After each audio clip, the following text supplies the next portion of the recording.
Welcome, everybody, to the Cover 2 podcast. My name is Nick Nenad. I'm Jared Smith. And this is the only sports show on OC Rock Radio. Jared, we're in one of those times of the year, the great month of October, where there are just so many sports to talk about. I mean, we're even going over before the show. How do we fit all this in? How do we fit college football, the NFL, and, of course, the MLB playoffs?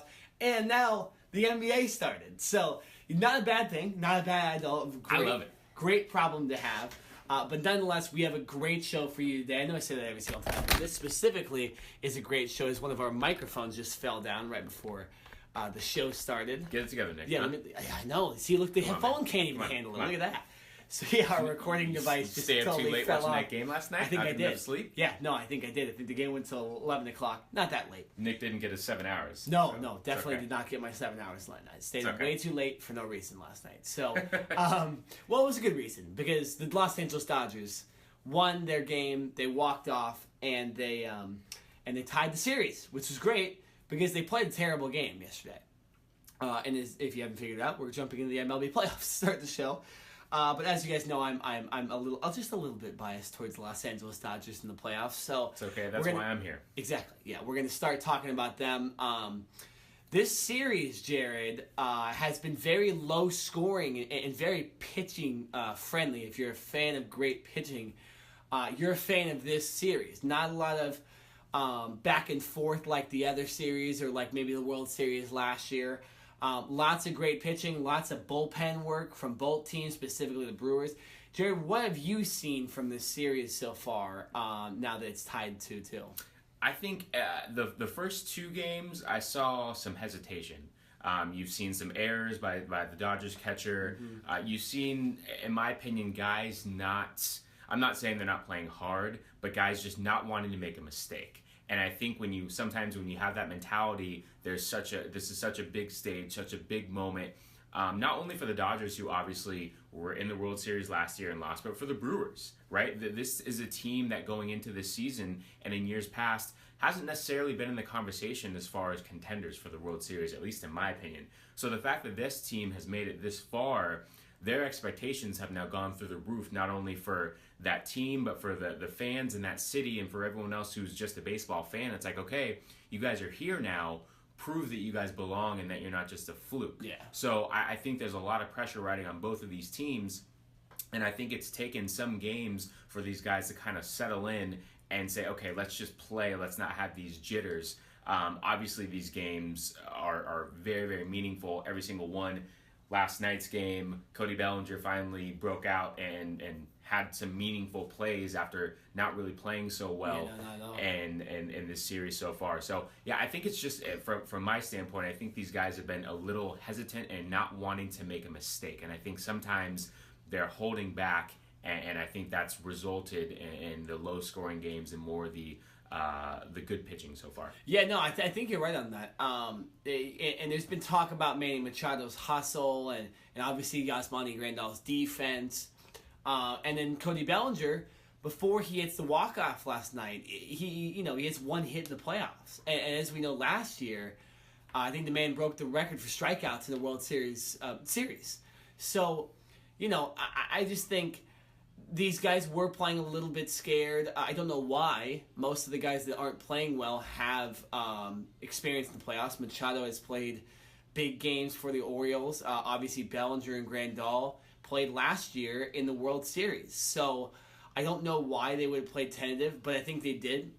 And Bellinger redeems himself. That doesn't necessarily mean he's going to be in the lineup tonight. I think he almost is better at this point as a pinch hitter. But there's when you have a roster of a team where two of the guys you can't put up to the plate because they're going to strike out, you got a little bit of a problem, and that's what the Dodgers have. They had to put in Brian Dozier, and they had to put in Chris Taylor, and they had to put in Austin Barnes last night because there's just certain players in this team that were not playing well. So you don't think Bellinger, having that walk-off single, and then before that, I believe it was in the 10th inning when he had that nice sliding grab, you don't think that kind of buys him some more playing time? Well, I mean, maybe. I don't think you're taking Puig out of right field to bat Bellinger against a lefty. I think it's an easier decision for Dave Roberts because Wade Miley is pitching Game 5. which is like in a couple hours. If you're listening live, if you're listening, let's say Thursday, you probably have already seen the game. But nonetheless, Wade Miley's pitching for the Brewers. He's a left-handed pitcher. I think it's the same lineup as they used last night. Maybe a little more mix and match. I still think David Freese needs to be in the lineup more. What Dave Roberts has been doing is he's been putting Max Muncy essentially into the game at first base after David Freese's one at bat. And I disagree with that because I think David Freese is one or maybe the most valuable bat on that roster. Talk about experience. That's what I'm saying. We all remember the 2011 World Series with the big double over Nelson Cruz's head and the big home runs and single-handedly brought the Cardinals back from the dead to win that World Series against the Texas Rangers. And he also has numerous other big hits. When he played for the Angels, they won 100 games. This year for the Dodgers, he's already had big hits in the playoffs. So Muncy, who's not playing as well, I think we see David Freese play a little bit longer in this game. I get you want the matchups. I get the Brewers bullpen is mostly right-handers, but I think you got to keep a guy like David Freese in, or might as well just start Muncy and bring Freese in later, right? I don't know. I think they need to figure that out. Robert said good by not starting Grandal and Bellinger because they both were just in their heads. I think Bellinger, a little safer bet to play if you want to, but I don't understand the matchup against the lefty. I think they go mostly righties like they did last game.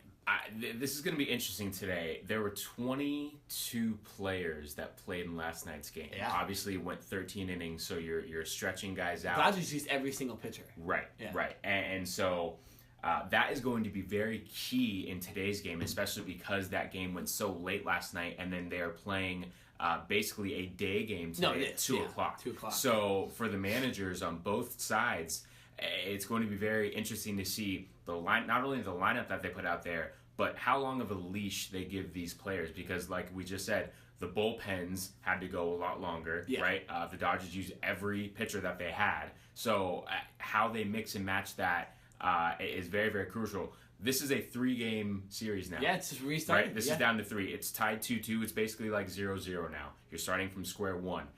This is the Dodgers' could potentially be their last home game.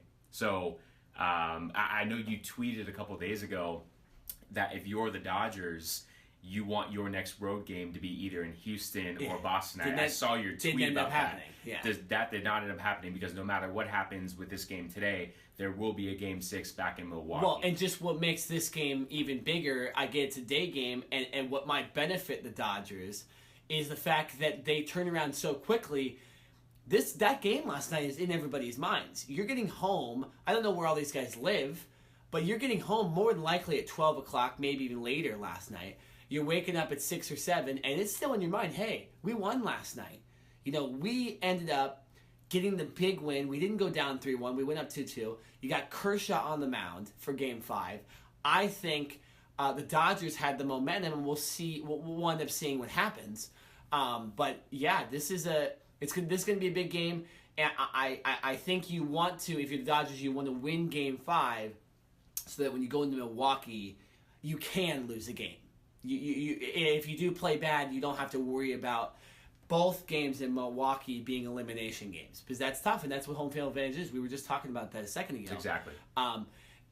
There's a reason teams get home field advantage. They had better records, and the Brewers now still have home field advantage in this series. They haven't turned it around. So I think this is a huge Game 5 for the Dodgers. And I think they have the momentum because they have Kershaw. They get the win last night. And unbiasedly too. I think that you see this a lot.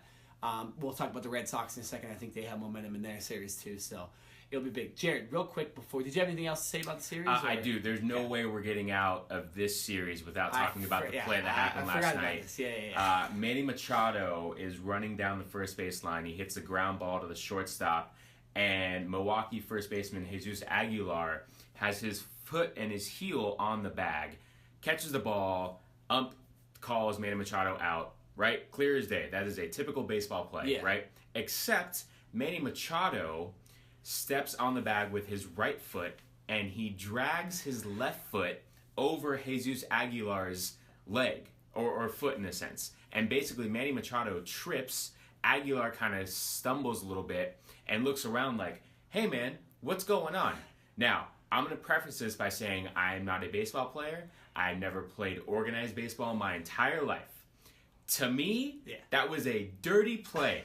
I saw a lot of white over to where Manny Machado could have easily stepped on the bag and had plenty of room, but it looked like he chose to stay towards the left side of the bag and I don't know, intentionally try to throw off Aguilar.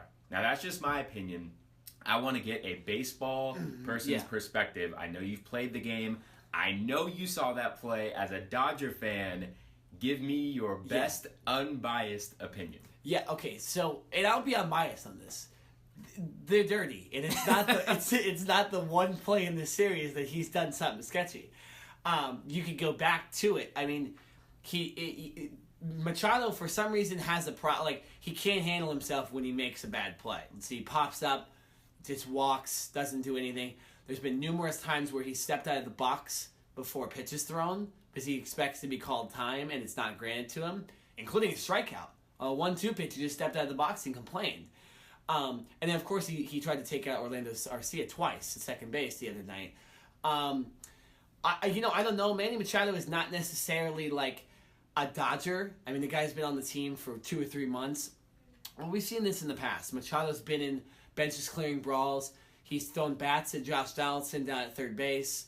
The guy is a fiery player. I don't necessarily hate that he's on the Dodgers team. He's one of those guys that you hate to play against. Not only is he a superstar, but you love to have him on your team too. And I think Machado, hey, if he's throwing off the Brewers and they end up throwing at him for the game Wednesday, I think that's what happens. And I don't think Machado should do anything about it. I think he knows what he did. The Brewers last night also called him out in the press conferences after the games. Christian Yelich says he's a dirty, dirty player, and then used the F word a couple times in reference toward Manny Machado.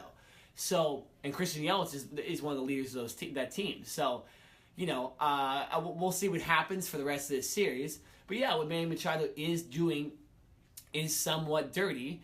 But that might get in the heads of the Brewers, and it might end up, tilting the series in the Dodgers' way. I don't think it's necessarily a horrible thing if you're a Dodger fan that Machado hasn't been thrown out of a game or anything like that.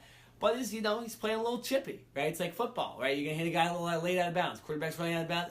Let me drill him into the bench. Give him a little shot. I'll take the 15-yard penalty, but if he ends up into the bench and we get Nathan Peterman has to come in, right?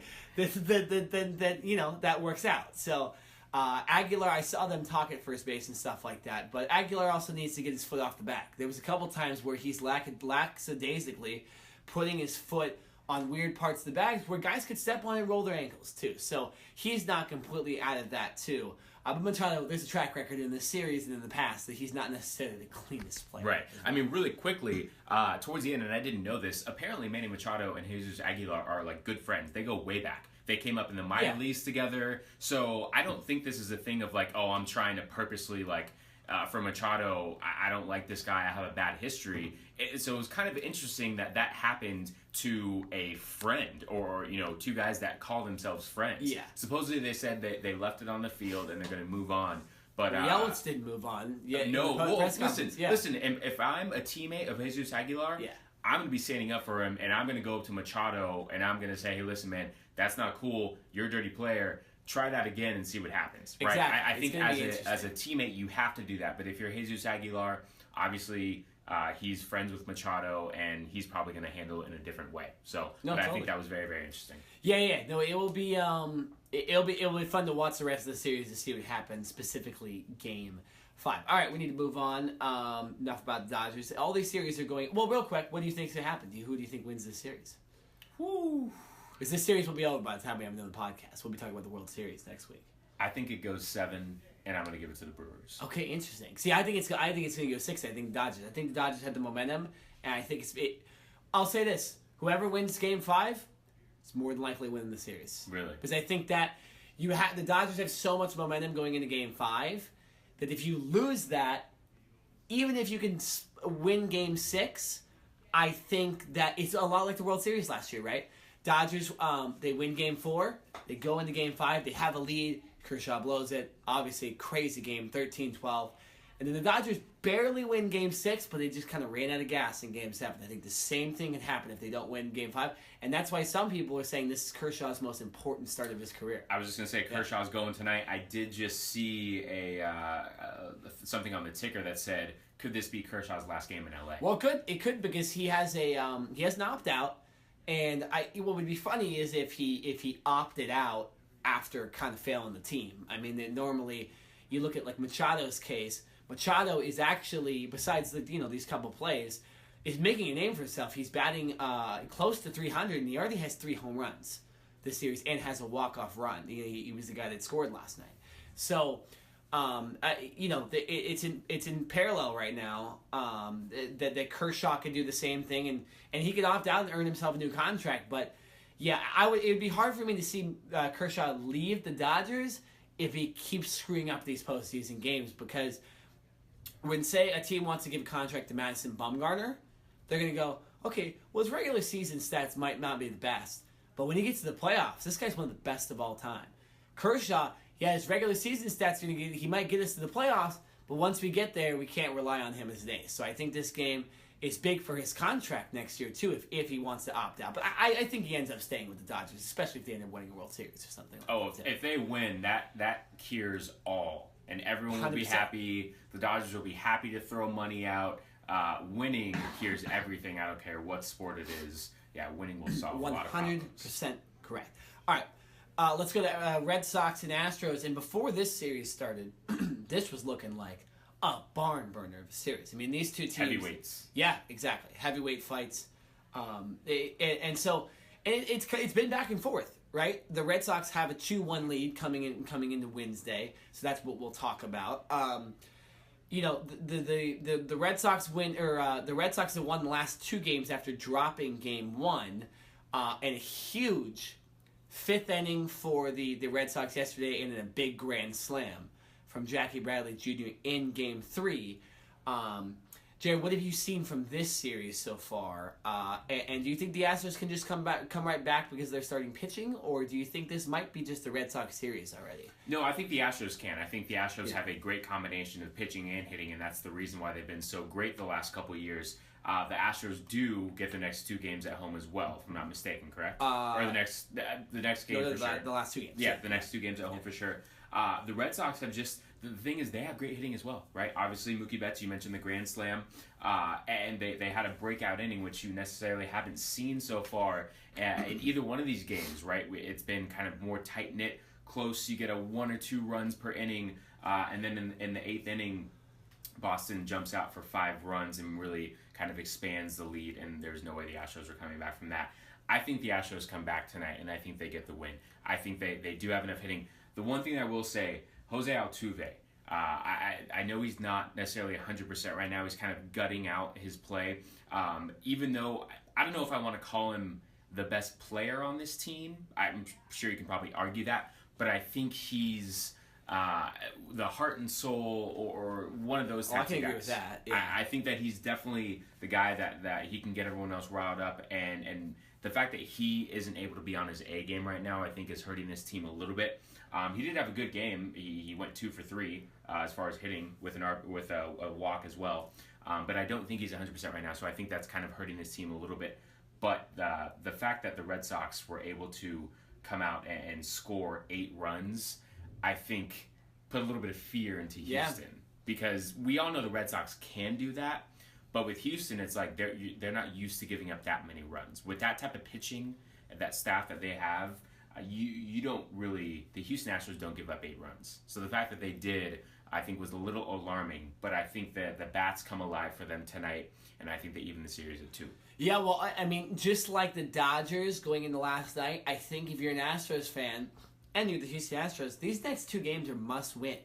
You want to be able to go into Boston, this might sound a little weird, but you want to be able to go into Boston with a game where you can lose a game. You don't have to win the 2 games, right? You want to go in there 3-2, then you can kind of manage your pitching a little better, right? I just think I think these are 2 really important games for the Astros, 2 of the most important games of their season.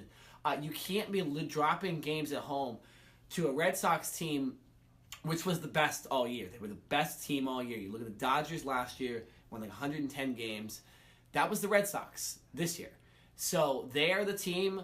I said pretty much the whole season I thought the Red Sox would make the World Series. Houston changed my mind before the series started. Now I'm going to stick with that. I'm not going to change my mind. I said the Astros would win the series. I still think A.J. Hinch and whoever's cheating for them, because we heard about that little scandal, can still beat the Red Sox, right? We're not going to get into that because we don't know much about what's going on there. Mike, do you care? But I still think A.J. Hinch will beat his protege, Alex Cora. But you have to win the next 2 games, or it just makes it a lot difficult. I still think they can win the series. But man, you don't want to go into Fenway down, essentially having to win two consecutive games. Right, That's hard. Going back to Game 3 really quick, do you have a problem with the Astros pulling Dallas Keuchel after only 5 innings? I mean, he only gave up... No, because in the 5th inning, the Red Sox rallied. And I think in the playoffs, starting pitchers' leashes are a lot shorter. And I just think Keuchel's been good, but he hasn't been the great pitcher he has been in the past. I'm going to say the last 2 years, to be honest. In the World Series, he didn't pitch that well for them. I know he pitched I believe he pitched Game 1 and blew it against the Dodgers, and then Game 5 again last year didn't pitch that well. So Keuchel's been kind of sketchy. And so I think I don't have a problem. This game is that they rallied in the 5th inning, and Steve Pearce hit a long home run off him. So no, not necessarily. If it's Verlander and Cole, you keep them out there. I think you let them take their bumps. Keuchel's been a little bit sketchy and hasn't been the Dallas Keuchel that we've known.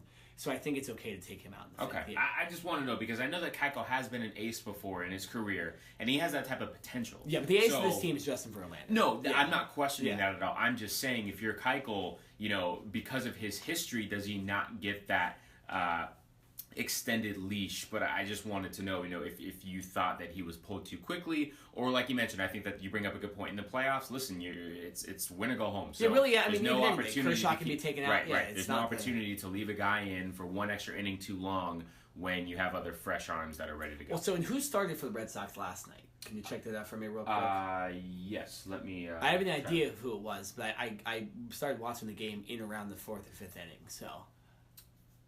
Let's pay attention to the NBA as well. Not pulling up here. Well, okay, it doesn't matter as much if you can't figure it out. But here's something the Red Sox need. They need Chris Sale not to screw up like he did Game 1. Okay, I know he's not pitching tonight. More than likely, he's pitching Game 5. But the Red Sox, especially if they lose the game tonight, need Sale to be on. Nathan Eovaldi. That's right. Yeah, I remember him pitching. So I believe it'll be Rick Porcello, if I'm not mistaken, tonight for the Red Sox. He's a good pitcher, and he's been good in the playoffs in the past. I think so. But whether it's Porcello or not tonight, I think the most important game for the Red Sox here is Game 5, because you have Chris Sale, you have your ace pitching, and he did not pitch well Game 1. So I think Chris Sale also needs to step it up for the Red Sox, because he's the ace of this team. You can't rely on David Price. You can't rely on Nathan Eovaldi.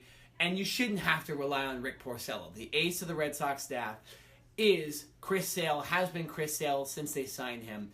I think he needs to step it up as well in the next game, too. So I'm going to stick with my prediction. I think the Houston Astros continue to win games in this series. I think they are going to win the next 2 games. I think they'll eventually. I'll go 7, and I think Houston wins the series in 7. Really, on the road. Yeah, I think A.J. Hinch is just a little better of a coach than Alex Cora. And I think that, like I said, I think the head coach will beat his protege. I'll just stick to what I said last week. It's not like the series is 3-0. I think A.J. Hinch gets it. I think the Houston Astros move on to the World Series again for the 2nd consecutive year. I think Boston takes it. They showed how dominant they can be on the road in Game 3. Now, I did mention that I think Houston wins Game 4 and ties the series at 2. And then Houston still gets Game 5 at home. Boston still has Chris Sale. I think Boston's hitting is equivalent to Houston's hitting. And I think because Boston gets the last 2 at home, not to say that they want to lose, but they can afford a loss because they do get the last 2 games at home. Yeah. The way that Boston plays at home, it's tough for me to go against them right now. It is. No, the Fenway is one of the most difficult parks to play in. And so is Houston. And that's why I think the Astros need to take advantage of playing at home. You can't be dropping games 8-2 and giving up grand slams in the late innings. So I think that was a major screw-up by the Astros. But you can make it up by having your guys. And Verlander pitches tomorrow, too. We're talking about Sale, but Verlander pitches tomorrow, too, for them as well. So playoffs are going to be fun to watch. But we're going to move on to the NFL. So when we come back, more NFL talk here on the Cover 2 podcast. He said if you want to come to the Georgia game, you better bring more than half a hamburger. Well, I'll tell you what, LSU played more than half a game, and they deserve this one. Yeah, this was a steak day. You bet. Georgia falls to 6-1 and 4-1. LSU climbs to 6-1 and 3-1. So there'll be a shakeup in the top 15 in the country as LSU will move forward in the rankings and Georgia will fall. On third down, Lewerke down the sideline. He's got it. Touchdown, Davis, and the Spartans take the lead. 19 seconds to go, and Michigan State is on top. Happened at the end of the first half with Odell walking into the locker. Yeah, he had an IV. You know, he just dehydrated again. He couldn't stay on the field for the last play. He went back in the locker room. Is there something you can do to prevent that from happening at the? Yeah. Well, I think guys, some guys' bodies kind of dehydrate quicker than others, so we just got to keep looking for ways to make sure he stays hydrated. Back here on the Cover 2 podcast, second segment of the day, and we're switching topics. We started with the MLB playoffs, talking a little Dodgers, Red Sox, Astros, and Brewers. But now we're going to switch off to completely football. We're going to do a little bit of rapid fire here, not completely, but we have a lot to talk about both in the NFL and college football. So we're going to spend a little bit of time on each segment. And we're going to start with the NFL and then move on to college football. So this might be a little longer segment than usual, but we're going to try to get in as much as possible. I'm sure you guys don't mind that we have a longer segment. But, Jared, let's start with this. This is an easy question. We play this game every single week. Jared, did Le'Veon Bell show up to the Steelers facility? No. No, he didn't, and he was supposed to, too. It's disappointing. Sources, and I'm doing air quotes because I don't know what sources Your bet they is were. still doing well, but what did you say, week 10? Yeah, no, I said he's going to show up like when he has to. Why would he show up anytime before then and risk injuring himself? He's not going to do it. I don't think he's going to do it. But sources from Adam Schefter and a couple of other NFL reporters last week said that Le'Veon Bell would show up this week, if that makes sense, which this week is the Pittsburgh Steelers bye. And it does somewhat make sense that Le'Veon Bell would show up this week. It would give him an opportunity to get back in with the team, right? Have a full week, 2 weeks to prepare. I'm sure he's in shape, but just to get back in the film room with the guys and, start to build that camaraderie again and not have to just jump right onto the playing field. He would have, in a sense, 2 weeks to do that. Well, he still hasn't shown up. We're in the middle of the week. I believe the Pittsburgh Steelers, this is their last practice day. And then with the new collective bargaining agreement, it's mandated that during a team's bye week, they have to have 4 consecutive days off. So I believe the Steelers are taking Thursday through Sunday off, and then they will report back on Monday. So there's still a chance, obviously, that Bell could report back on Monday and get himself ready for next week's game. But I just don't see it. I feel that he's just going to continue to train on his own, and he will come back week 9 or 10 when he absolutely has to in order to play the last 6 games of the season to incur a full season under his belt. Yeah. No, it's an interesting situation, but I think that Le'Veon Bell, I have a feeling he will show up on Monday. I don't think it will be any longer. He said he did.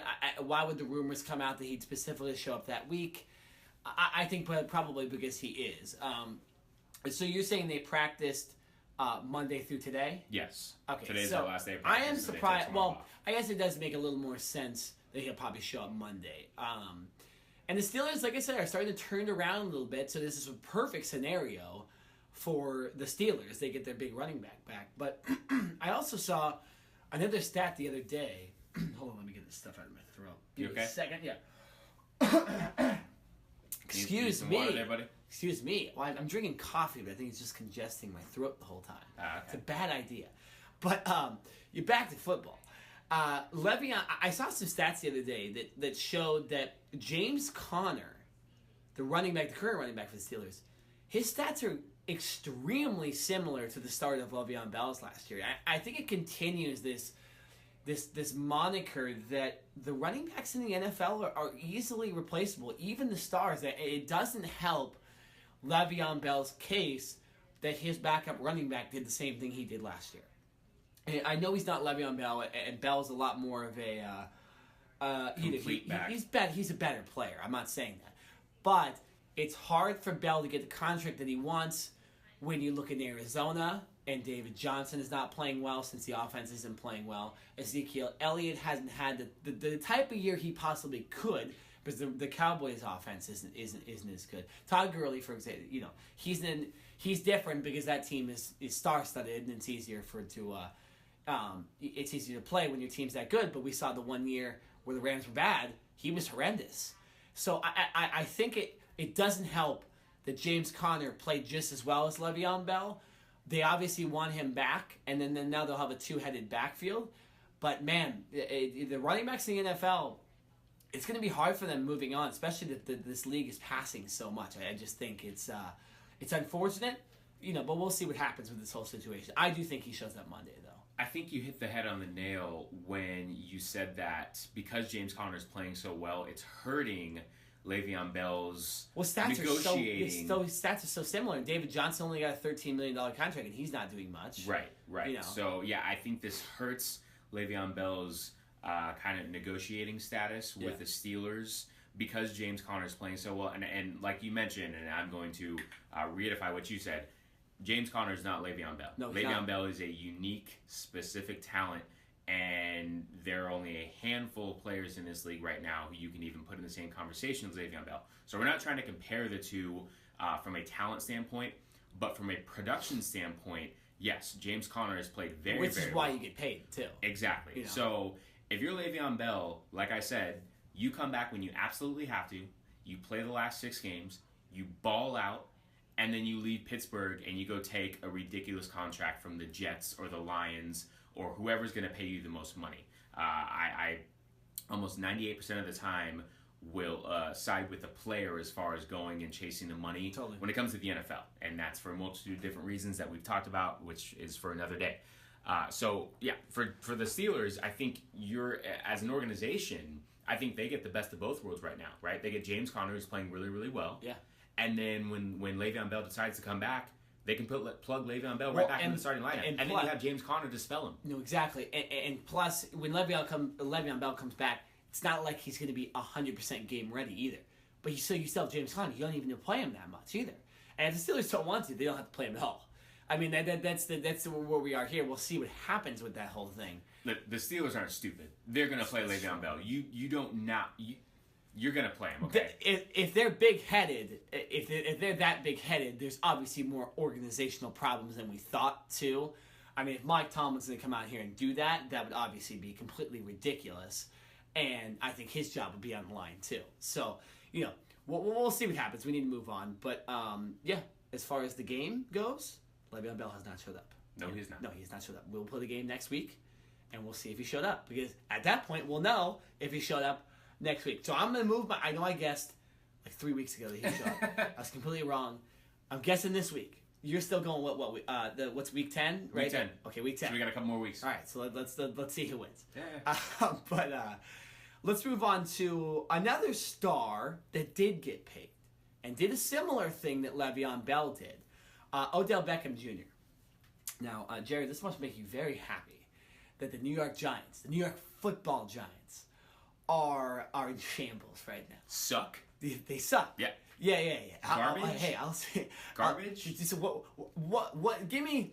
Horrendous. Let's see. Give me your 3 words to describe the New York Giants right now. Horrendous. Okay. Garbage. Can't say trash. The same as garbage. So same thing. It's the same. There's a couple things I can say that I want to say, but I won't say. You can't say it on the podcast. I can't say it on the podcast. Okay, so. Unorganized. Yeah. And unorganized, I'm glad you used that word. Perfect transition. Unorganized is what they are. They can't figure out their quarterback situation. Odell Beckham Jr. Does he still not have a receiving touchdown this year? Don't think so. Okay, because if he didn't score it last week, he didn't get it. Because I know he has a passing touchdown. But wow, yeah, no, I know. Saquon Barkley's having a good year. Saquon Barkley's having a great year. Yeah, he's having a great year. I do have him in fantasy, so thank you, Saquon Barkley. This is the best of both worlds for me as a Cowboys fan. The Giants are horrible as far as their record goes, but Saquon Barkley's going the off. Players are possibly winning you money. Yes, they are. That's the way to go. I love it. So, but more importantly, so Odell Beckham Jr. is at it again, right? We've seen him fight with Nets. We've seen him fight with Josh Norman on the field. But now it seems like he's fighting the organization, and he just got paid. And I think we wondered this: when he got paid, was he going to be a different guy? Was he going to be a different player? Was he going to be more of a team player? Right now, it seems like he's not. He left the game at halftime before halftime was over. He pulled a Isaiah Thomas, right? He pulled the Pistons and left the game before it was done. Jerry, what are your thoughts on this? The GM obviously came out and said that Odell Beckham Jr. needs to shut his mouth along the lines. What do you think about this? What is going to happen to the Giants? See, this is where you start to get into the gray area for me, because here's the thing, right? Athletes, doesn't matter what sport it is, train their entire lives, yes. Right? High school, probably even before that, all the way through high school, all the way through college. The lucky 1%ers get to go and play professional sports, right? And in this case, Odell Beckham Jr. Made a name for himself at LSU, but was never as big of a star at LSU as he obviously is now. Made the one-handed catch against the Cowboys on either Sunday night or Monday Night Football, and that's when he really blew up, right? And ever since then, the expectations have gone so far, they've gone to the moon, right? And kind of rightly so. He is that good of a talent. Odell Beckham Jr. is also very volatile. He wears his emotions on his sleeve. Absolutely. And I think in certain cases, the media, just like they do with other players, Terrell Owens, Des Bryant, any other kind of emotionally charged guys, they spin things, right? Because it generates stories, it generates followings and reads and all that stuff.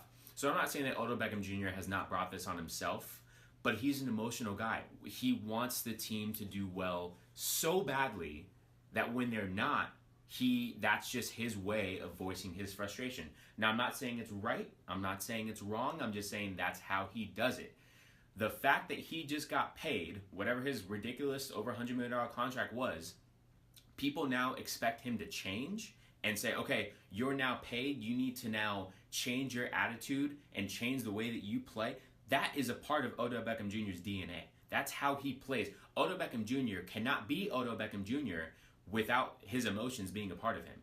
Now, he's still a great receiver, but his emotions come along with that. So if you're the Giants, you basically have to ask yourself the question, are you willing to live with that? And apparently they are, because they gave him that contract. If they weren't willing to live with that, if the Giants owner does not want to live with that and wants to tell his player to shut up and play more and not talk, then you shouldn't have given him that contract, because it doesn't make any sense. You can't throw money at someone and expect them to change. Now, some people may change and some people may just kind of start acting right and go down the right path, right?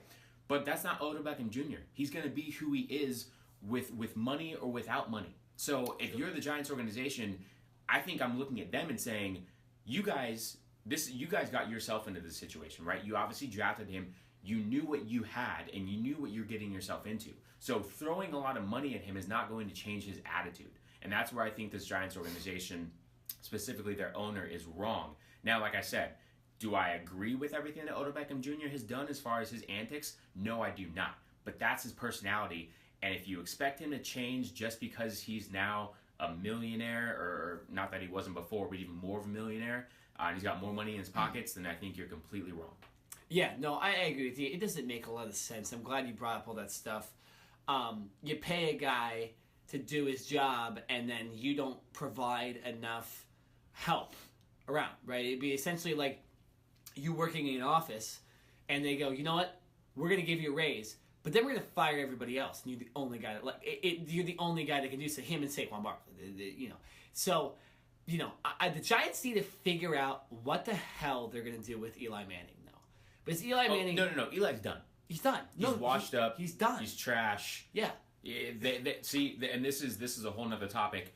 This is why the Giants should have drafted a quarterback. I know. Instead of Saquon Barkley. As good as Saquon Barkley has been. But look, how much of a difference is Saquon Barkley? We've been talking about running backs the whole segment. I know. Yeah. A running back, a receiver, a defensive end, a Deion Sanders type cornerback. None of those players have the type of game-changing effect that a quarterback does, a la Tom Brady, Aaron Rodgers. It's just that simple. So, once again, for the Giants organization and their pro department and scouting department and their staff, they chose Saquon Barkley when they could have taken a franchise-changing quarterback, and I think that's going to backfire on them. For some reason, this happens in the city of New York, too.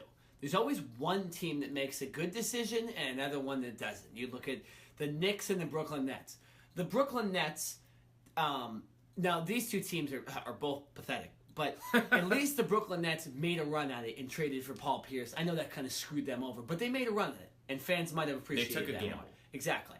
The Knicks, have not taken a gamble and have not done anything, and now their roster is one of the worst in the NBA. The New York Rangers have always added players, whereas the New York Islanders trade away all their players in the offseason. And the Islanders have never really got there.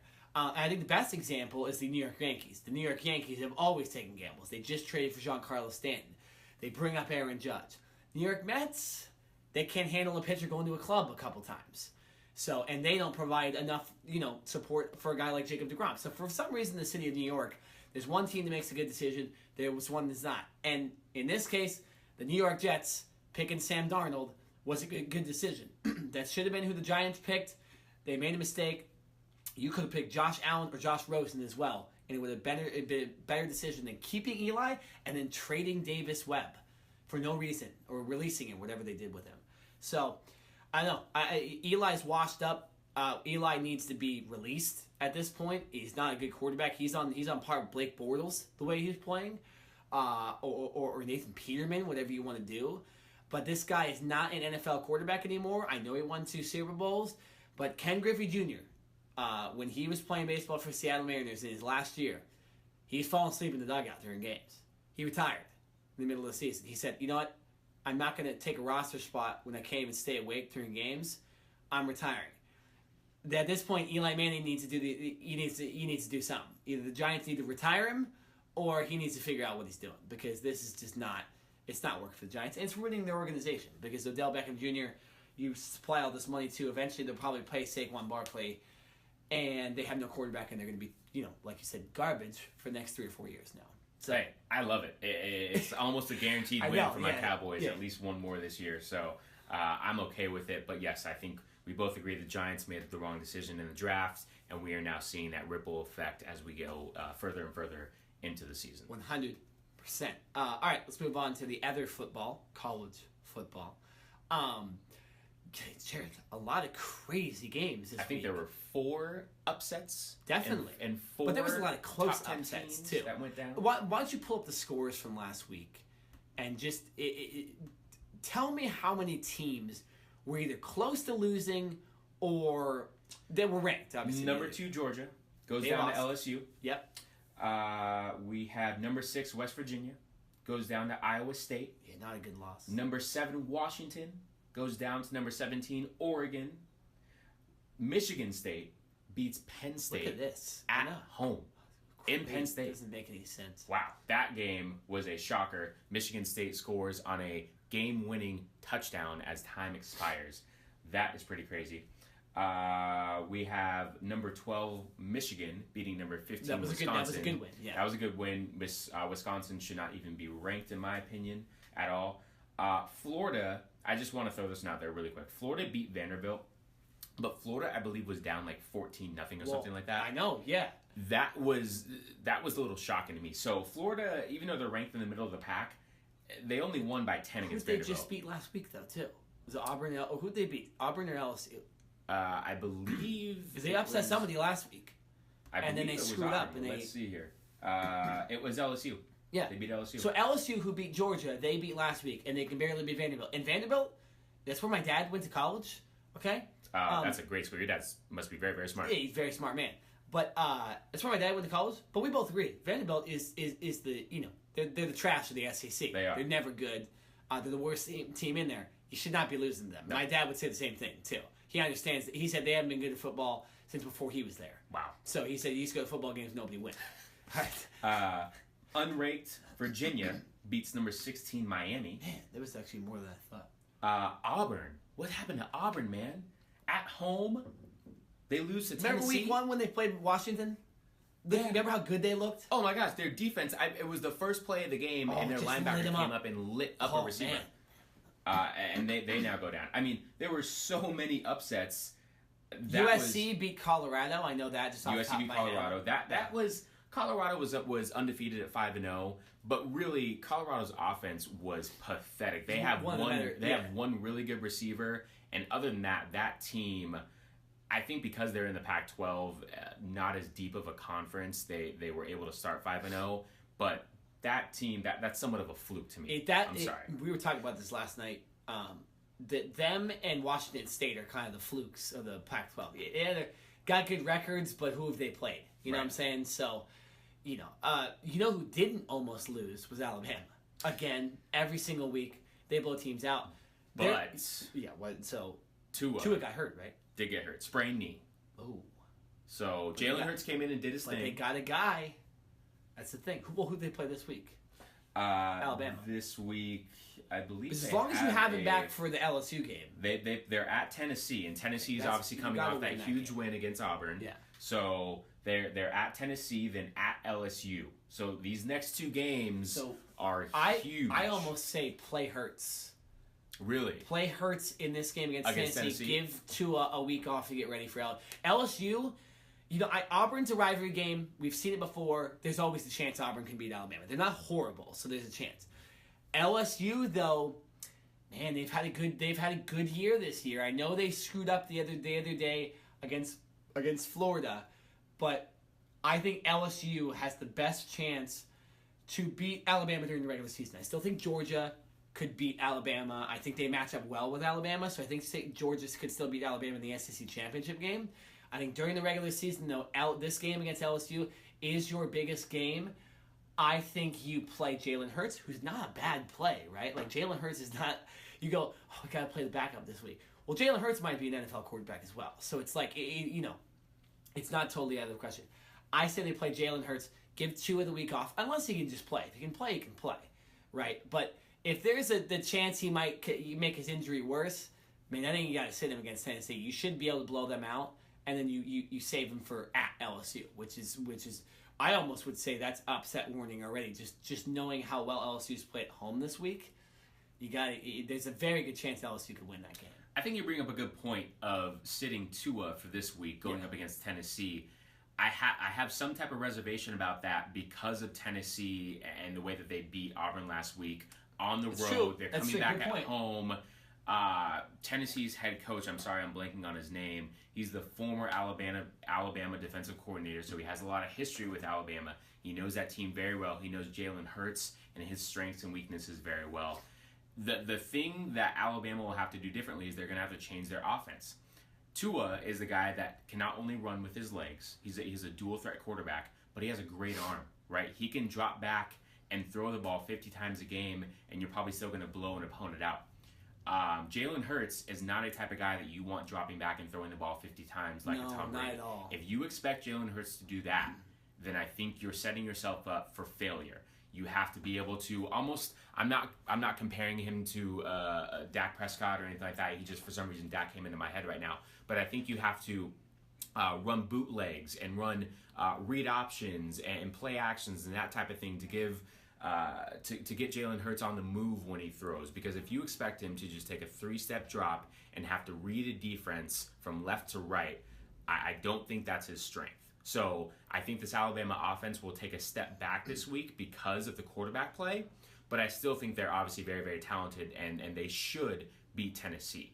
But I don't think it will be a blowout like Alabama is blowing out the team. That's what I was just going to say. Alabama has dominated this whole year. And I know, a lot of these opponents haven't played like their best teams this year, right? They haven't played Georgia, they haven't played LSU, they haven't played Auburn.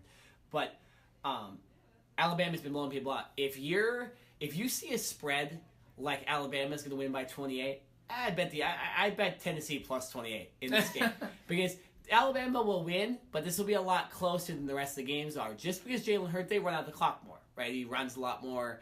They kind of use more of a pro-style offense in that case, whereas Tua is more of a spread. So I think it will be interesting. This will be one of the more interesting Alabama games before the LSU game. But I say you play Hurts unless Tua is absolutely good to go. If he's not, you cannot risk your star quarterback, your starter, getting hurt to win a game that you could win with the back. I just don't, But Nick Saban's not. He's not going to listen to me.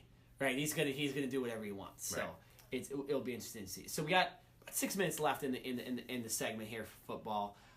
Let's look at this college football games next week and see, what are some of the bigger games? Is there a chance for more upsets? I know Michigan and Michigan State playing a huge game for game. And that's early. It's a noon game in Michigan, but a 9 o'clock game. It's one here. of those. Yeah. Michigan is they control their own destiny. I think I said this last week or 2 weeks ago. They control their own destiny. And Michigan, they've had problems on the road. I don't know what the statistic is, but Jim Harbaugh, I believe, has never beat a ranked team on the road at Michigan. Wow. Michigan State. That's a scary Michigan stat. State is at home, and they're ranked. So if the odds are Michigan doesn't win this game. I think they do, though. I think Michigan, they control their own destiny. They obviously lost Notre Dame, who's proving they're a fantastic team. That loss is not looking totally horrible. They also will have to play Penn State, and they also will have to play Ohio State this year. So you need to win these kind of games. But like I said, if they can beat Penn State, they can beat Ohio State, they're in the final. Okay? It doesn't matter who they play in a Big Ten championship game because it's not going to be anybody like those teams. So... But, Jared, what do you see happening in this game? Because I tell you that stat. Do you think Harbaugh can win this rivalry game on the road, or is it going to be the same old stuff that he always does? Do I think he can? Yes. Do I think they will? No. Oh, man, you're going no. Okay. I'm going no. I don't think so. I think Michigan State is riding super high right now after that win against Penn State. Like you mentioned, Michigan State gets this game at home. It's an early start, which both teams are used to. But I think it's going to be very, very close. I think if you go back to the last 5 games in this series, the games have come down to basically field goals or at most a touchdown. These games are always close. They're defensive battles. It's probably going to be cold. It's going to be running and defense. I think Michigan State is going to pull it out at home. Like you mentioned, how can you go with a team and a head coach and Jim Harbaugh who, since his time at Michigan, has never beaten a ranked opponent on the road? Like, how can you go with Michigan right now? I'm sorry, I just can't do it. That's what I'm saying. The odds-on favorite is to bet Michigan State. I just think, Michigan sees these games against Penn State and Ohio State coming up, and are like, we have to win this game, right? There has to be some respect. I don't know if I said it before the season. I should have. Jim Harbaugh is on the hot seat this season. He's been on the hot seat for the last 3 years. You can't keep being the secondary team. My dad and I were talking about this last night. The Cal State Fullerton baseball coach insists on picking up players not from Orange County because he thinks people from Orange County are soft. Well, Cal State Fullerton never wins the championship. Oregon State wins the championship. UCLA wins the championship. So that coach in his essence is choosing to be second best, not the best. Jim Harbaugh has been second best in the Big Ten every single year to Ohio State. Urban Meyer every single year has proven that they're going to win, right? They're going to be the better team. They're going to be the team that has the chance for the final. Michigan has never got there. So I think this is a very, very important game for Michigan. They need to win this because they have potential losses in Penn State and Ohio State. And, I still think they can get to a great bowl game if they beat Penn State and lose to Ohio State because they only lost to Ohio State and Notre Dame, who are possibly, Final Four teams. But, man, you have to win this game or Harbaugh is really, really on the hot seed. We need to move on. Yes, yeah, we do. Two last things. This is only Michigan's third road game of the year, which I think is another ridiculous stat. They've had so many damn home games this year. It's unreal. They have like 11 per year. Game 1, they lose on the road to Notre Dame. Their second home game, which was week 5. I'm sorry, their second road matchup, which was week 5. They're at Northwestern, who is now 3-3, as average as you can get. They only beat Northwestern 20-17. And they were losing most of that game, I remember. And they were. So that gives me just about zero confidence. I'll give them like But Northwestern was on the road, right? Huh? Yeah. That's what I'm saying. Dude, it was at Northwestern. And they only beat them by 3 points. Hey, I'm betting that I'm not going for the odds in this. No way. I'm going, yeah. Michigan State is winning this game. Yeah, no, 100%. Hands down. So let's check these scores. We only have about a minute to go in this segment. So Oklahoma's at TCU. They come off that they bad need loss to win Texas. every game this year and need to redeem themselves against Texas in the Big Ten. We already talked about championship. Alabama, Tennessee. Clemson, coming off a bye last week, is at home against North Carolina State, ranked 16th. North Carolina State. They should beat them, though. They should, but don't sleep on it. Penn State is at Indiana. Indiana plays really, really well at home. They're 4-3. Penn State, this is a big game. I think they dropped 8 or 10 spots. They're now number 18th. So in the ranked They poll. should have done that. You lost a bad game. Number 5 LSU at home against number 22 Mississippi State. That's a big, big SEC game right there. Is.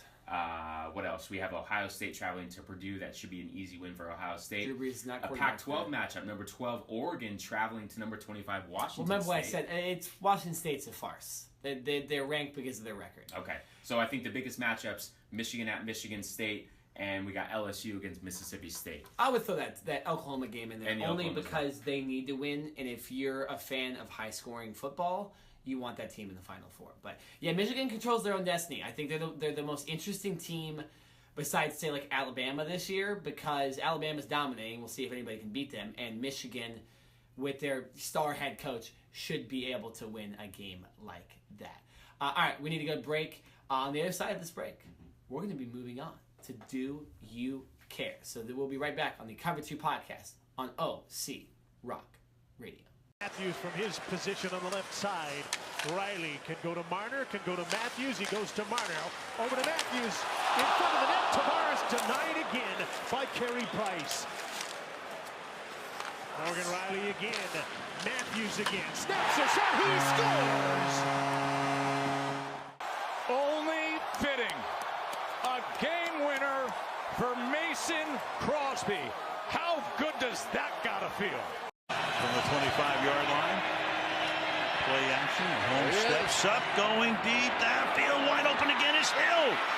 Inside the 30. Hill down the sideline. Hill all the way. Oh my goodness. Touchdown Kansas City at 75 yards. Oh my goodness. It took all of 12 seconds. Welcome back to the Cover 2 podcast. Moving on to our third segment and favorite part of the show. Yes. Nick, you're still going to get this one. What time is it? It's time for Do You Care?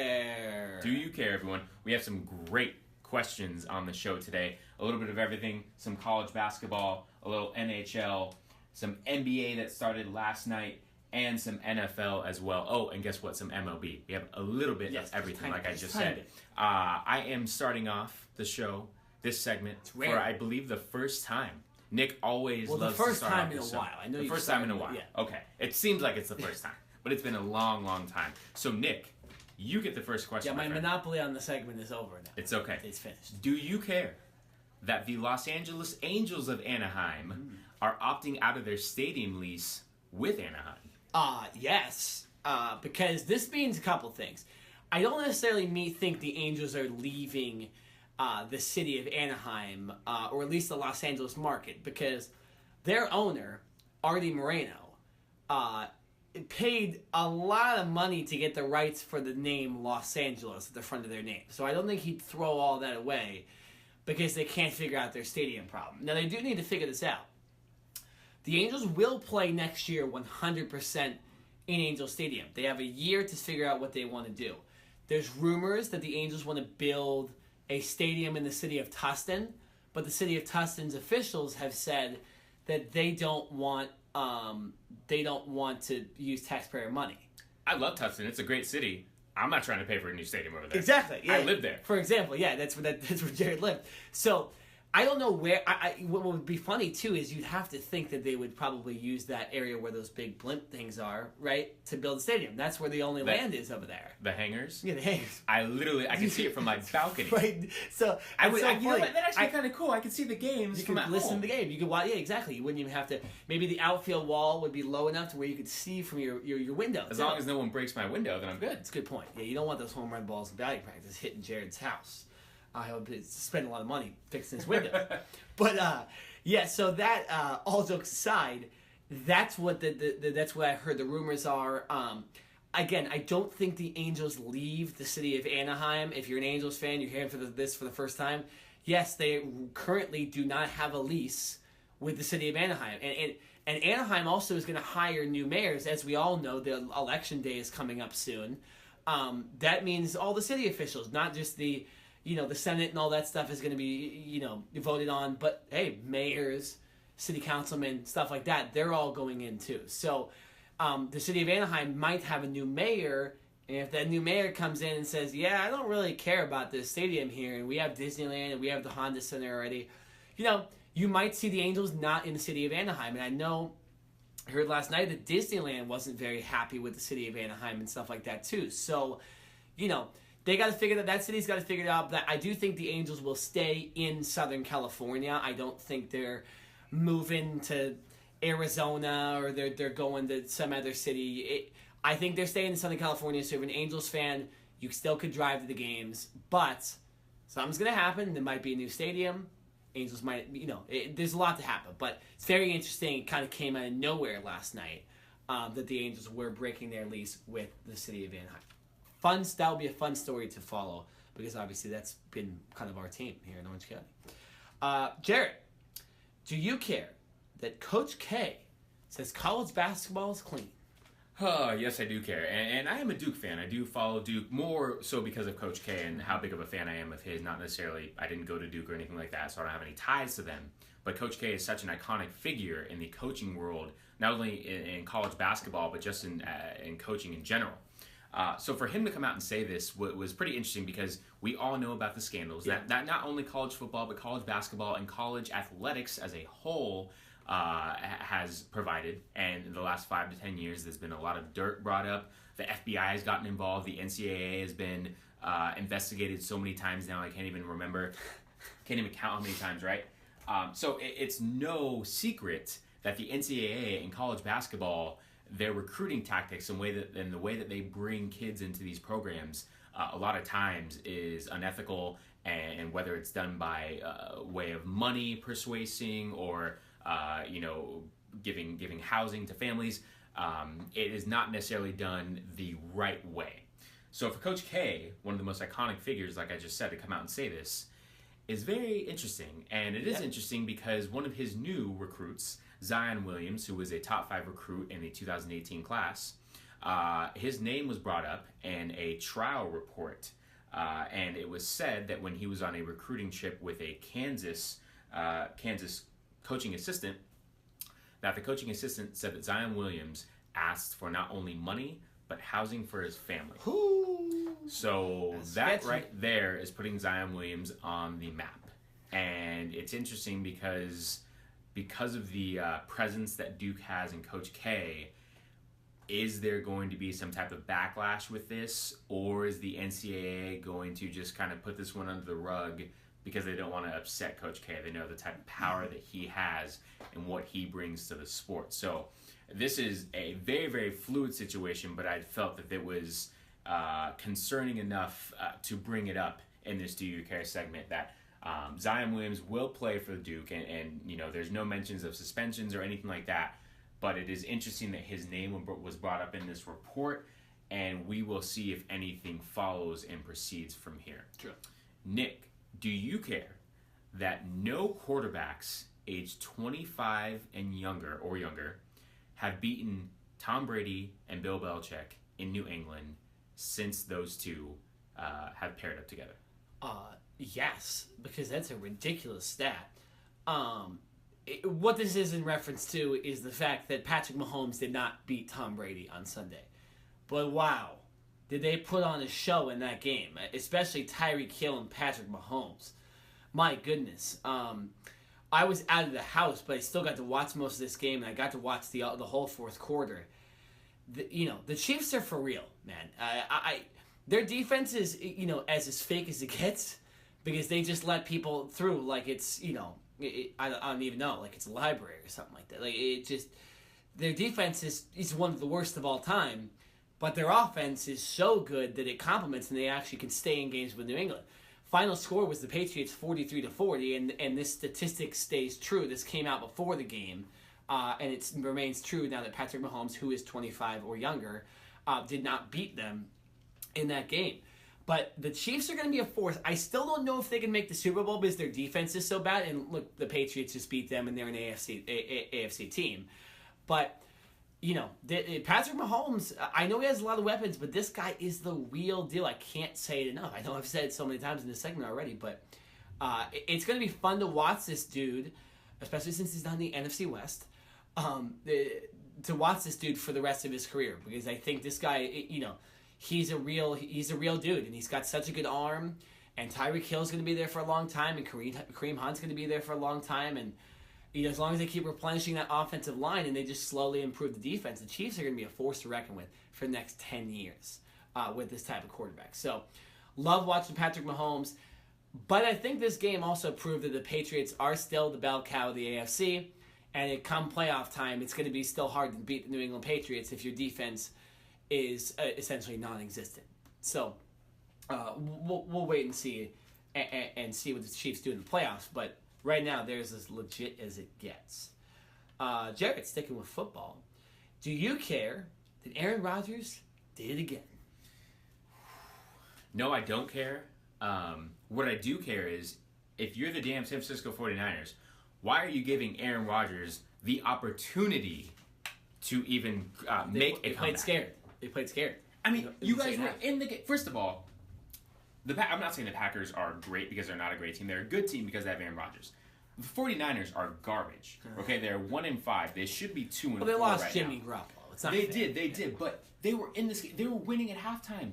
They were up 24-20. I kept flipping back because the Dodger game was on at the same time, but I was like, wait, the 49ers winning? The 49ers were in this game. They were sacking Aaron Rodgers. They were getting to him. They were making plays. Their offense looked good. Marquise Goodwin, I mean, that guy's a speedster. Yeah. I mean, in the first half, they were playing so well. In the second half, they get 2 field goals. I mean, now it's both ways, right? Their defense didn't play as well. But to not be able to bleed out the clock and to give Aaron Rodgers the ball back with less than 2 minutes left is just mind-boggling to me because we've seen him do this so many. He's done it to the Cowboys once in the regular season, once in the playoffs. He's done it to so many other teams. How do you not bleed the clock out and do whatever you can? I don't care if you have to potentially go for it, if it's like a 4th-and-1 situation. If you give the ball back to Aaron Rodgers, I don't care how poorly he's played in the game leading up until that point. He has the opportunity to lead his team down and get them. All they had to do was get in field goal position. True. Right, that's all they had to do. They obviously did that. He ended up with 425 passing yards, 2 touchdowns, and no interceptions. A lot of those passing yards came in the fourth quarter when he really had to gut it out. His knee is still not 100%. You could tell that he was gimping. But Aaron Rodgers is, as Stephen A. Smith says, a bad man. He's a bad man. So the Packers basically kept their playoff hopes alive. Even though we're not in that category. And Mike McCarthy he's not as much on the hot seat anymore. They would have lost that game, bro. They would have lost that game. Winning solves a lot. So for this week, yes, the seat got a little cooler. Jason Garrett. Right, but we'll see what they do in the next upcoming weeks. I think the problem is Aaron Rodgers just is not healthy. He didn't really look good throughout the majority of the game. And I'm not really sure if he can sustain this throughout the entire year or if there's going to be a certain point where he's just got to say, look, guys, I need to shut this down for a week or 2. Hopefully it's against the Cardinals later this year. They do play the Cardinals? They do play the Cardinals. Yeah, they do. Do you know what week that is? It's later in the season for sure, around the time when Aaron Rodgers will take a break, hopefully. So, although the Cardinals can barely win games and they can only beat the lowly, garbage, trash 49ers, you still as a fan hope. Cardinals do get the Thursday night game against Denver. That's a whole other subject. Just want to throw it out there. 100%. Good luck against that tough Denver defense. Yes. Moving on. Nick, last question for you. Do you care that Austin Matthews of the Toronto Maple Leafs is breaking records left and right? No, I don't care because I'm not a Toronto Maple Leafs fan. But this Toronto Maple Leafs team, they added a superstar in John Tavares in the offseason. And it's looking like this team is going to be a force to reckon with. Now, their defense isn't as good. The Toronto Maple Leafs remind me of the Chiefs. I know you don't watch a lot of hockey. But they score a ton, and every game is like 5-4, 6-3. It's like teams are coming back, except for the Kings, unfortunately, who just can't win a game recently. But Austin Matthews, I know. Okay, the one stat is he has 10 goals in 6 games or something like that, right? 9 games. Oh, 9 games. My bad. That tied Mario Lemieux for that record, and I believe every single game he's had multiple point games this season. So wow, that's unreal. It's crazy. Yeah, it's crazy. And how old is he? Very young. Like I early think maybe 20s? 2021 maybe. Wow. Yeah, the thing about hockey is a lot of the young guys, the primes of their careers a lot of times is like their mid 20s, early to mid 20s. So this is where you're going to see the best of a guy, and then you combine him with a guy like John Tavares.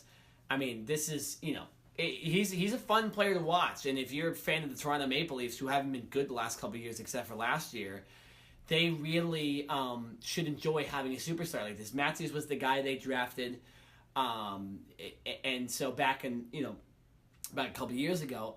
And interesting enough, if you don't know, Austin Matthews is from Scottsdale, Arizona. Really? He grew up in the Arizona. He played hockey. So to have a superstar come from the desert like that is very interesting. This is not a guy that grew up in Canada. This is a guy that grew up in the warm sun and played hockey when it was 120 degrees out in Phoenix.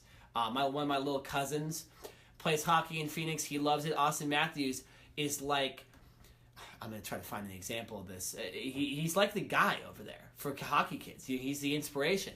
If we can play hockey in Arizona, and make it to the NHL and be a superstar and break one of Mario Lemieux's records, why can't I? Right, so it's good for the state of Arizona that he does this, and of course it's good for hockey. It's always fun to see the bigger market teams play well. And Toronto is as big market as you get in the NHL, which is primarily a Canadian sport. So fun to watch him, and it should be fun to watch him for the rest of the season since they already played the Kings, and now I don't have to worry about them, beating them for the rest of the season. So moving on, Jerry, this is the last question, and it's an interesting one.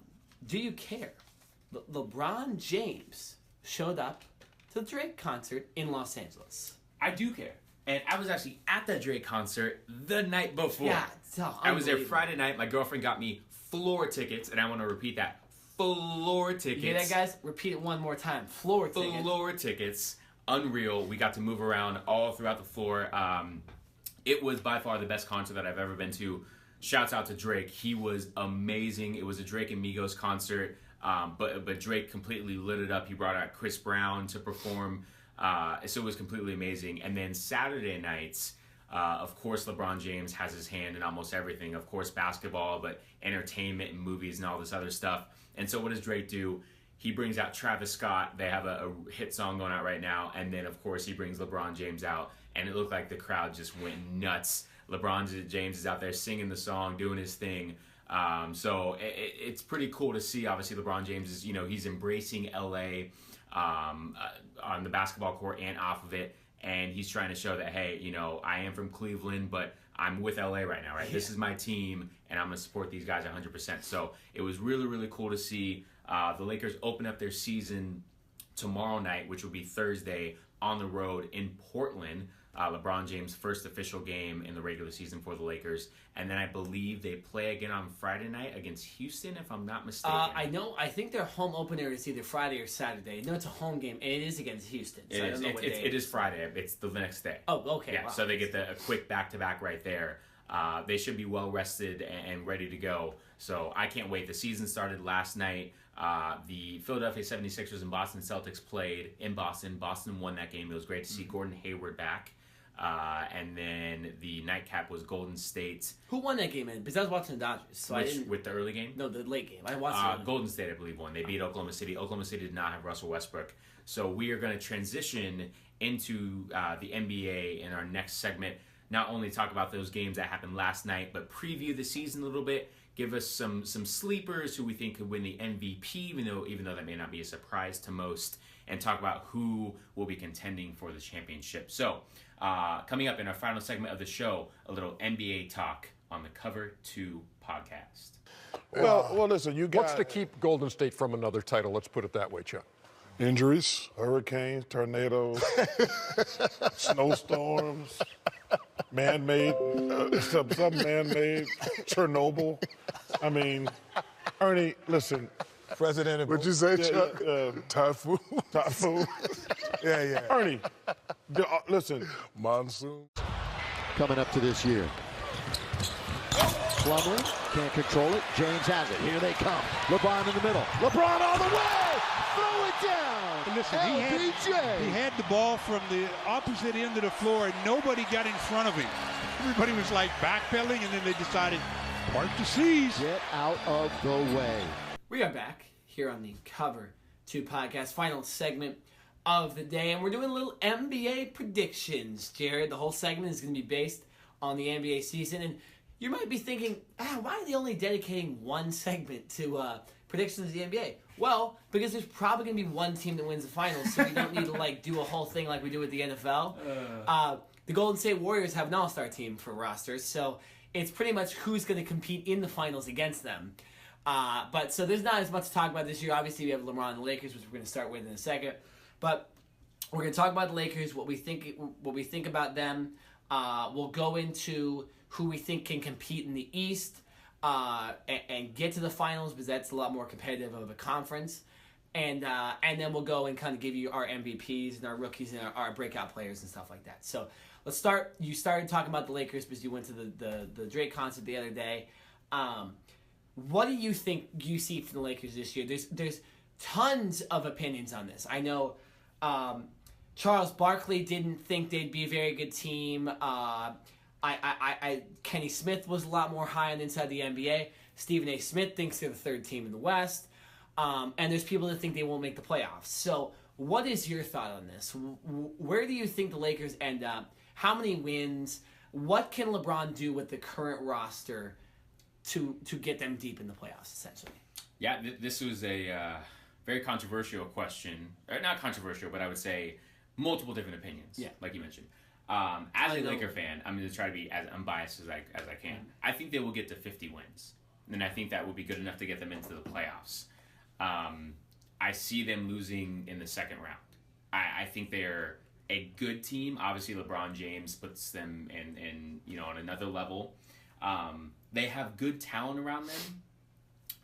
LeBron James, throughout his career, has had players and teammates surrounding him that can shoot the ball, a la Ray Allen, a la Kyle Korver, right? Guys that because LeBron James, even though he can put up 30, 40 in his sleep, he wants to get his teammates involved. He wants to get 10, 15 assists a game. He wants to get 12, 15 rebounds and be able to be Magic Johnson and dribble the ball down the court and throw a big outlet, right, to a streaking guy in the corner for a three or an easy layup. That's what he wants to get his teammates involved. That's what he wants to do. I don't see this Lakers team as having many guys other than Kentavious Caldwell-Pope, Josh Hart, and that's really about it that I would say are good shooters on this team. Brandon Ingram, I think, is becoming a better shooter. And Lonzo Ball in college was a good shooter, but we so far haven't seen that in his NBA career. So I think that's probably the one weakness on this team is where is the three-point shooting going to come from? Because as we know, the NBA has evolved into a three-point shooting contest, basically. Look at the great teams, the Golden State Warriors, the Houston Rockets. What do those teams do best? They shoot threes. They run the ball. They don't run for layups anymore. You run to the three-point line to put up a three, right? So I think that's where this Lakers team will struggle in that department. But as far as the assist game, the passing, and the flow of the game, I think that's where this team will excel. I think they are so versatile in their lineup as far as they can start a big lineup, they can start a small lineup and put LeBron James at the 5, the center position, and run really small and be able to run up and down the court. So I think in that sense, they will do very, very well. The problem is, and LeBron James hasn't faced this in his career, he has now moved into the Western Conference that is easily a better and more competitive conference than the Eastern Conference. So how will that play out? Yeah, I mean, I'm just going to go down the list. You have Golden State, you have Houston, you have the Timberwolves, you have, there's probably three or four. Portland, Utah, Denver are all pretty good teams too. Right, there's a plethora of teams in the West that can contend for a playoff spot, whereas in the East, you've really got about 3 or 4 teams that you know are going to be good, and the other 4, to be quite honest, probably shouldn't even make the playoffs. Yeah. So that's where I think it's going to be a little bit tougher for LeBron is he's probably going to have to play another 82-game season like he did last year, which was the first time in his career that he's ever played a full 82-game schedule.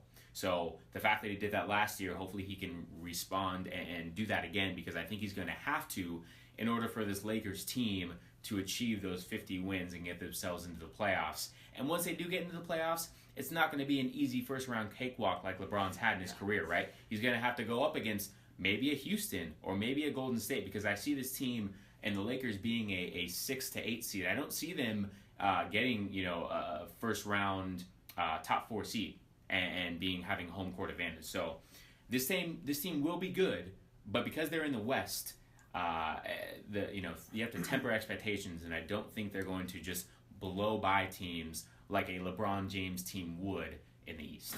Yeah, I'm going to disagree with you on a couple things. Not necessarily thinking that you're completely off on a lot of stuff. First of all, I don't think he's playing 82 games. I don't think I think he realizes they're going to make the playoffs, and it's more about the playoffs.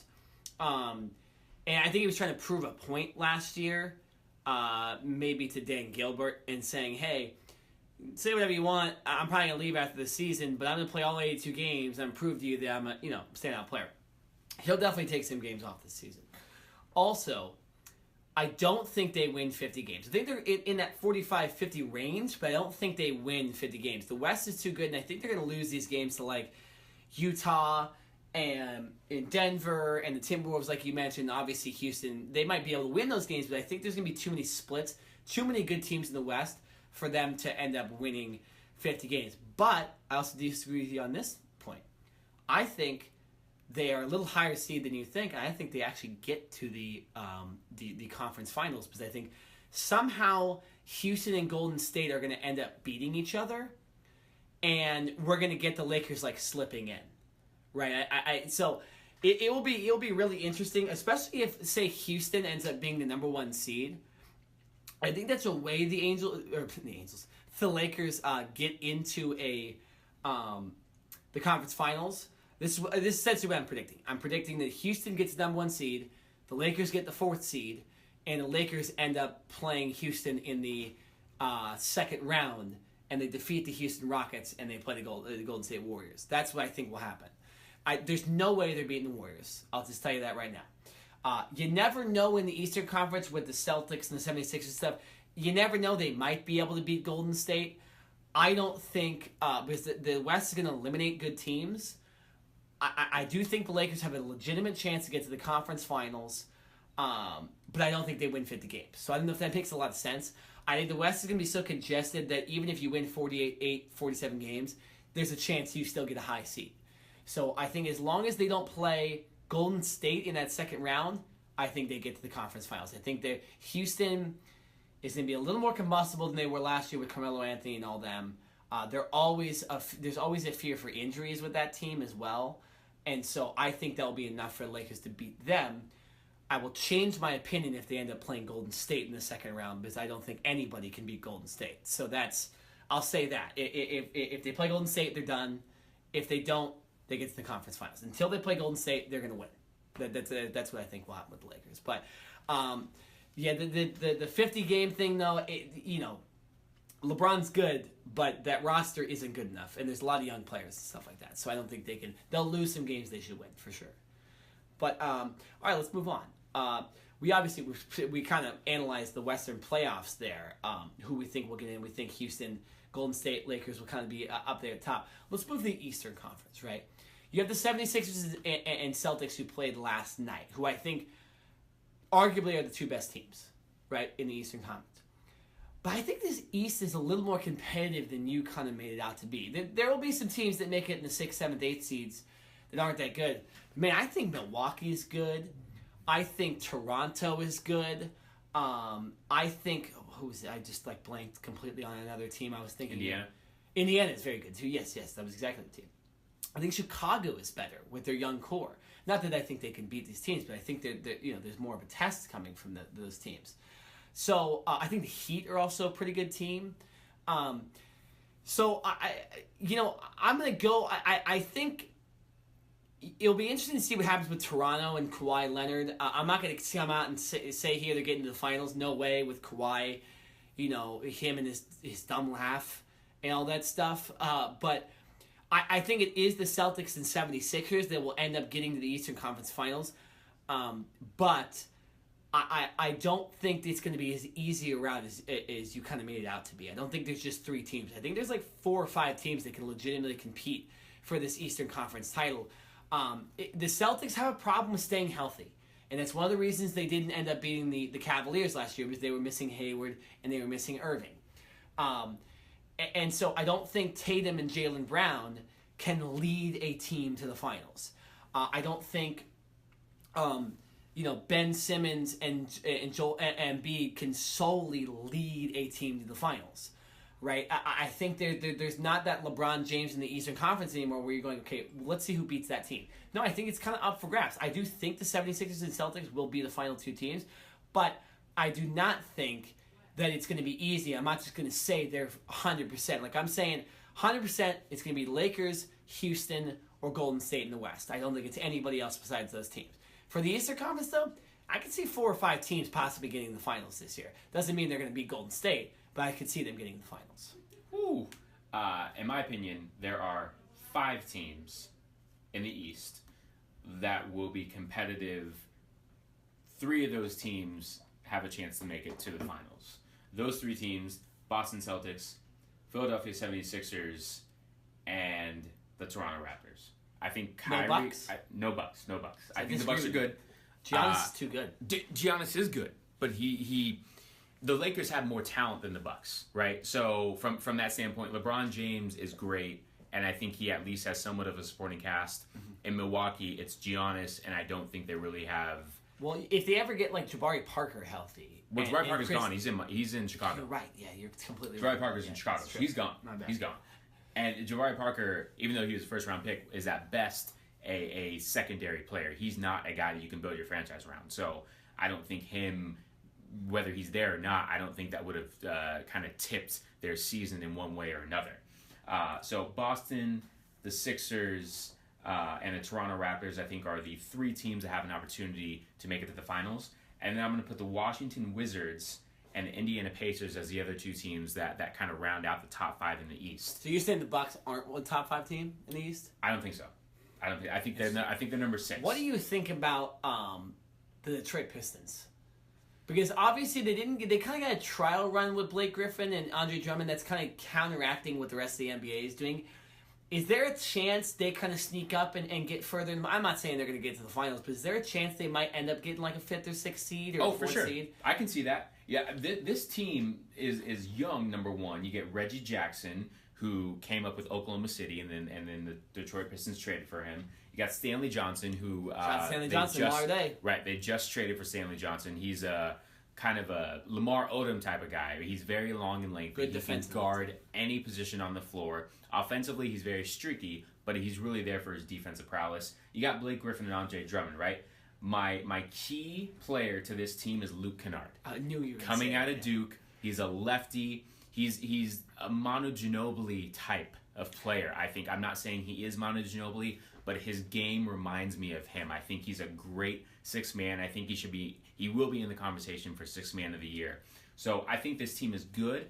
I just think they're very, very young. I think they will make the playoffs, but I think it's going to be either a 6th, 7th, or 8th seed. They won't crack the top 5, in my opinion. But yes, they are a good team. And so, okay, so but what's your prediction? What do you think ends up? Because you're saying it's Toronto, Boston, and Philly. And Philly. Yes. So which ones of those teams gets out of give me some analysis on who do you think Boston. So you think Boston's the best team? I think right now, yeah, Boston, because they're healthy.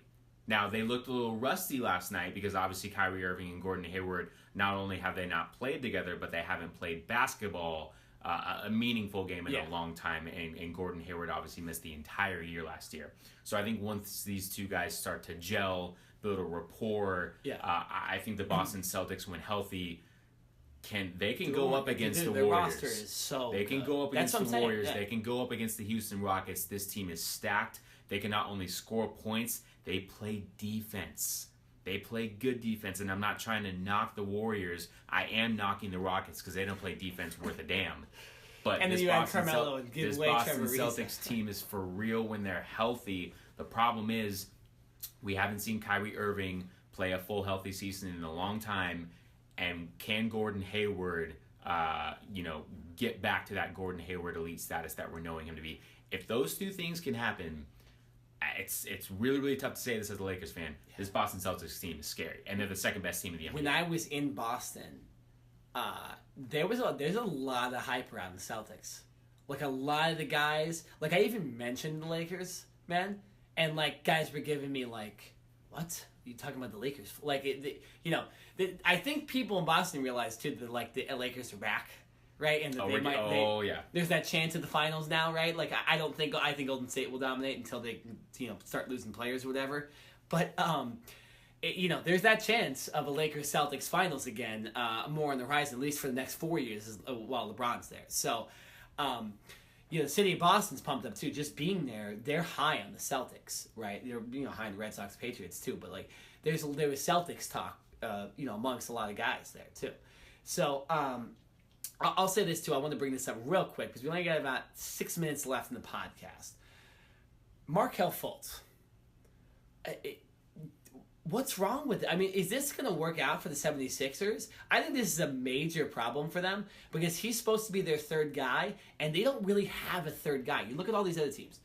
The Rockets have Chris Paul, James Harden, and now Carmelo Anthony. Now, Carmelo Anthony isn't the same player he used to be, but he's still a third guy on that team. Golden State has about 15 players, right? Even Toronto, there's argument that there's 3 players there with Jonas, Kyle Lowry, and what's his name? Kawhi Leonard. Celtics obviously have tons of stars, but all the 76ers have really is just Ben Simmons and Joel Embiid, and Ben Simmons can't really shoot. How important is that they figure out Markelle Fultz for the future of their franchise, to be honest? It's huge not only for the future of their franchise, but you also have to look at it from this standpoint. They had an opportunity to draft Jason Tatum, who is killing it with the Boston Celtics right now. Right. So I think there's a lot of people in that Philadelphia 76ers organization that's saying, man, we need Markelle Fultz to come alive this year or else this is a bust pick. To be honest, I would rather have Lonzo Ball than Markelle Fultz at this point, right? Wow. Because that's the same draft, right? Wow. Yeah. Wow. I'm just saying, Lonzo Ball can actually shoot the ball. Yeah. Right? Yeah. He's not afraid to shoot. Markelle Fultz, in the game last night, 24 minutes, 2 of 7 shooting from the field. How many free throws did he miss? Free throws, he went 1 for 2. Okay. So 50%, whatever. Should have seen the stroke of the free throw. Guess how many points he had? Well, I'm gonna go 5. 5. Yeah, 5. Yeah, 5 points. Yeah, in 24 minutes. That's not good enough to get the job done. Ben Simmons and Joel Embiid. Ben Simmons had 19 points. Joel Embiid had 23. That's great. JJ Redick coming off the bench had 16 points. He did what he did. But you're right. They need obviously Ben Simmons is a guy that can bring the ball up the court, but you would like to have Markelle Fultz, your number 1 drafted point guard, be the guy that can facilitate and lead this team. So it's still early, right? He didn't play last year. So let's give him a little bit of the benefit of the doubt. Let's give him. I want to give him like a month. Didn't look good in that game though. No, but I'm gonna give him a month. He hasn't played basketball in a long time, so he's rusty. I'm gonna give him some time. In a month, if we're still seeing the same numbers and the same results, mark it down. Then I think you can start to hit the bandwagon. November 17th, mark it down. We're gonna be in here talking about Fultz. Okay, so real quick, give me your finals prediction and your MVP. You can either do this. You can give me the MVP or you can give me a player that's going to surprise everybody. So the finals prediction first, and then give me a player that you want people to talk about, either the MVP or something else. Finals prediction, Warriors and Celtics. Man, this is tough. I'm going to say the Warriors again. Trust me, I didn't want to say that. Yeah. But I literally, it just popped in my head. Kevin Durant, Steph Curry, Klay Thompson, those three right Marcus there. Cousins. Right, and we didn't even talk about DeMarcus Cousins, right? Yeah. When he comes back. So I have to give it to the Warriors, but I think it'll go 7. The Boston Celtics are a great team. Yeah, no, I think it'll go 7. Okay, interesting. It will be a great series to watch. And it wouldn't be one of those kind of, oh my gosh, the Warriors are just going to win again. Thank God the Cavs are not. It would be a real series. So that's who I'm picking there. I think LeBron James is going to be the MVP. I think what he's going to have to do to elevate and catapult this team, the Lakers, to get into not only the playoffs, but the second and the third round, hopefully, he will have to be the shining star that he is. Like I said, they have good talent around them, but they're just so young and inexperienced when it comes to the playoffs, other than Rajon Rondo, basically, that I think he's going to have to carry the load night in and night out. So he's going to put up his numbers, not only points-wise, but I think assists and rebound, and I think he will be the sole reason why this Lakers team gets to over 50 wins. Interesting. I'm going to agree with you. Celtics and Warriors, but I think it's Warriors in 5 because I think the Celtics will be banged up again. And I think the Celtics will put on a good run and they might be able to win a game, but they're going to be missing some guys.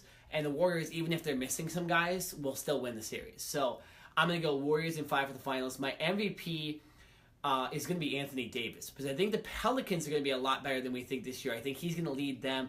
LeBron James is going to get the Mike Trout treatment. He's going to have a great year, but he's not going to win the MVP. So I think Anthony Davis is my player to watch and my MVP. Okay, real quick, we got about a minute left in the podcast. Nick Bosa left Ohio State. Jared, real quick thoughts on Nick Bosa leaving Ohio State completely. He left the school. He's not just leaving the football team. Yeah, no, he left completely. Yeah. Man, this one's tough, right? It's how can you fault an athlete, especially in college football, for wanting to listen, we all know he's going to be a top 5 pick, right? There's no question about it as long as he gets back healthy. Sure. I can't fault the kid.